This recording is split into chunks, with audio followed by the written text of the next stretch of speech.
forward and hoping for great things. With that being said, I open up for questioning. What was the connection to Nebraska? How did they find you, and were you familiar with anybody here before you took the job? I was, first of all, to answer your question. What's your name? Sean Cowan. Sean, no. First of all, I wasn't. We had a guy on our staff named Dave Merritt, and we have some other component parts that knew Coach Rule. Coach Reed is a big fan of Coach Rule, and from that standpoint, we were still in season, and I had the opportunity to interview with Coach Rule, and he was willing to wait for me, and it was a great opportunity for me and my family. So I had no connections before. So 2 weeks ago, driving up to the Winter Storm was my first time coming to Nebraska. Hey, Terry, Mitch Sherman from The Athletic. How you doing, Mitch? I'm good. Welcome to Nebraska. I'm happy to be here. College, was it something that was in your mind? I mean, I know you go way back at the beginning of your coaching roots, and there's Bethune-Cookman, but you seemed to get pretty entrenched in the NFL. Where was this potential move in what your goals were as you progressed with the Chiefs? Oh, that's a great question. Well, I was a high school head coach at the age of 24, and coaching is my ministry. So I had a desire to come back to college. My main goal is to mentor these young men, develop them on the field and off the field. And it's always been a blessing for me to know that I always want to get back to college one day and basically develop the young man that's in the room. Hey, Coach. Brian Christopherson. How you doing, Brian? Good. When you were talking through the process in the interview, what was it with Coach Rule and the staff that you just felt like this fits? Well, one, for him to wait for me, we didn't get it. We got a bus to get a three-peat. That didn't happen, but he was willing to wait for me. He'd been in the NFL with the New York Giants, and during the interview, he was willing to wait. Coach Reed was a big fan of him, and they knew each other very well, and that was a big thing for me and my family. My family is the number one part of my life and my component. So for him to wait for my family, my kids, and everything after the Super Bowl run, I was blessed for the opportunity, so I felt like it was a right fit for me at the time. Hey, Coach, Steve Mark with How you doing, Steve? Good. Joe Cullen, you work for him. How has he shaped your coaching style? What are the kind of main takeaways that you take from Coach Cullen? Well, Coach Cullen always talk about effort and energy, and that's what we're going to talk about in the D-line room every day. We want to lead the Big Ten in effort from the D-line room. And with Coach Cullen, he taught me the basic principles of pass rush, and he helped me with my career. But it goes back from Steve Spagnuolo to Bob Sutton to all the way to Brandon Daly. That whole tree of me being with the Kansas City Chiefs has helped me be at this time and place right now talking to you. Hey, Terry, Evan Bland, Omaha World Herald. How you doing, Evan? Hey, doing well. What are the priorities for you this spring, getting to know these guys and trying to get this deal where you guys want? That's a great question. My core values is family, relationship, and work ethic. And one, family. They're going to know that I'm part of family because Rule is big on family. I had my son and my wife in here last week, and that was real big for me. So the room will know that I'm big on family and relationships. Second component, relationships is very important. I got to get to know everybody in this room. I have to know when you come in my room, are you in a good mood, bad mood, are you ready to go? And I have to, as a coach, my number one job is to get the best out of you for that number one activity and task that we have at hand, which is right now we had a walkthrough. So then after that is work ethic. So I'm going to establish these core principles as part of work ethic and everything that Coach Rule going forward and his principles going forward with the program. So I'm going to relay what Coach Rule said, Coach Butler, and my biggest component is let them know that I'm big on family, relationship, and work ethic. What's the main difference in coaching NFL players and Big Ten, high-level college players? Chris Jones called me the other day. He asked me the same question. Well, the biggest difference is this level I'm able to develop more. And I'm talking about a stance when I first got here.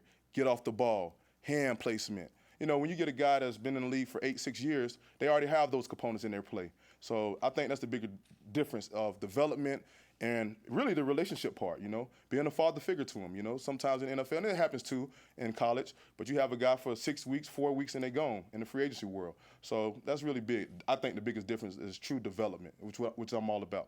Hey, Terry. Luke Mullen from the Lincoln Journal-Star. How you doing, Luke? Good. Just to kind of follow up on that, is there a difference in the techniques you're going to be teaching these guys, in the NFL versus college, or maybe the way that you teach different pass rushing moves? Nah, Luke, football is football. I've been coached little league to high school to NFL, and I'm in college. So we're going to teach the same principles. Get in the stance, get off, hand placement, strike blocks.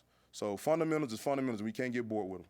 Hey, Coach, when did you realize your first game at Nebraska would be in Arrowhead Stadium, and how exciting will that be for you to coach your first game where you had been for several years before? Well, that's a great question. I'm trying to think about tomorrow, not the first game, but I knew somebody intel there at the Chiefs told me, and I was really excited, and I told my wife. So, man, it's just a blessing to be there for 8 years. Most people not at an organization for 8 years, and going back where I was there in the booth, on the field, watching these guys win AFC championships. I think I've been at 5 AFC championships. I done won 3 Super Bowls, so I've been blessed. So to go back for my first game and for the young man in my room to give them a story, hopefully get some players to come from the Chiefs to let them know that they can make it, I think is very important. It's a special moment. Hey, Coach, Lauren Michelson, KTV in Omaha. You say relationships are really important to you. How do you go about forging those in a room you're inheriting with new guys and returners? I think it's the number one thing is communicate clarity. They got to come in the room. I got to meet them. I got to talk to them. I have to talk to their parents because it don't take one person to build a village. It take all of us. So if one man lacking, the next man lacking. So my biggest objective is to get them in the room, talk to them, set them down, and just get to know them. It's a marathon. It's not a sprint. So it's going to take some time, but I think we're on the right path to be successful. Here at 3 Out Sports. I know you said that coaching is your ministry and you're the one teaching, but what have you learned in these last few years from your players specifically at the Chiefs that you're excited to bring here at Nebraska?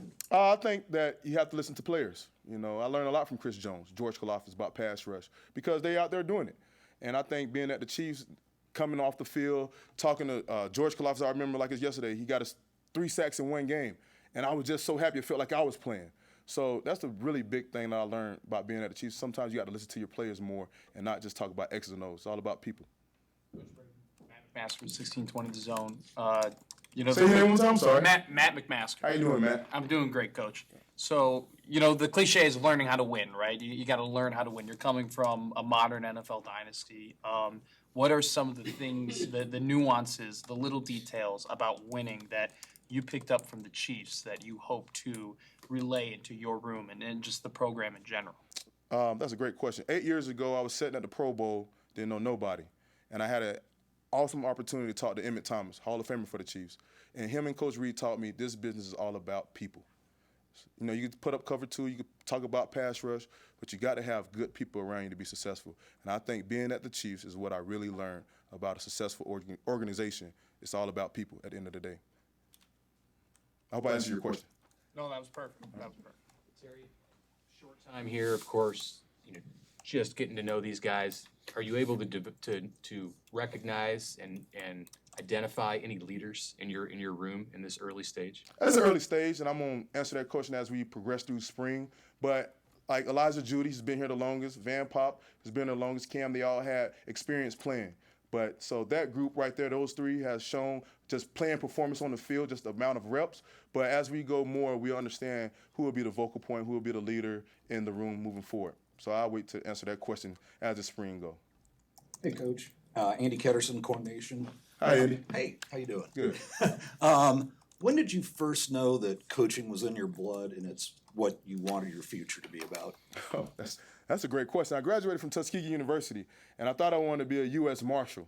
And that wasn't my plan. I did an internship with the Federal Defenders at Montgomery, and it was a failure. So I said, what can I do every morning that I love, wake up, and change a young man's life? And that was football.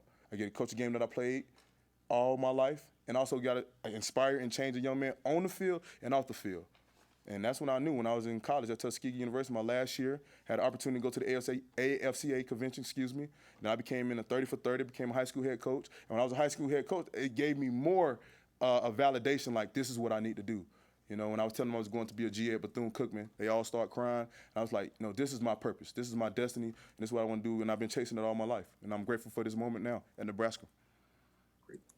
Hey, what do you like about John Butler and the way he runs his defense so far?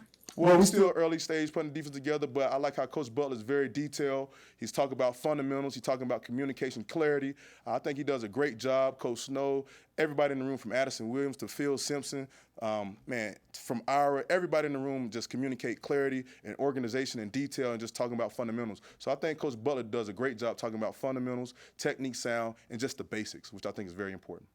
Kevin Suits with Channel 10 here in town. How you doing, Kevin? I'm doing well. Have you got all your Chiefs guys to become Nebraska fans now? Well, that's when I was leaving the last day before the Super Bowl, the night before, they was all saying, we're going to cheer for Nebraska because you're there, but that's still a tough component to really grave in some guys with the SEC and, ACC. That's a tough one. What kind of response you get from the guys you were coaching with the Chiefs about your move? Man, really, that was, I'm going to keep that private, but it was a special moment that I never thought, the last night guys basically got up in the room from Chris Jones to Tershawn Wharton and gave a testimony, and it was a tearful moment. I know you were dialed in on your work with the Chiefs, but what was that balance like for the 2 months where you're kind of you're paying some attention to the Husker roster? Absolutely, of course. But I was still working for the Chiefs, and I understand what Coach Reed, number one goal is about winning. But when Coach Reed gave me an opportunity, I was happy, and I was able to organize very well and help out both sides. With the current workouts right now, you get to watch them. How valuable is that to just learn about your guys and like what you're going to be able to work with? Just are there specific things during workouts that you'd like to keep an eye on? I'm just keeping an eye on all the fundamentals: stance, get off, hand placement. This part to me is like OTAs almost. It's very important to see the fundamentals from the ground up. You build a defensive lineman from the ground up, from a stance, get off. It's a difference from first and second down, get off, then third down, get off. So it's very important that I'll keep preaching fundamentals. We can't get bored with fundamentals. So to answer your question, yeah, I can see a lot right now developing in the process. Guys doing extra drills when I leave. They embracing the process and embracing the different culture of my coaching style. Thank you so much. Happy to be here.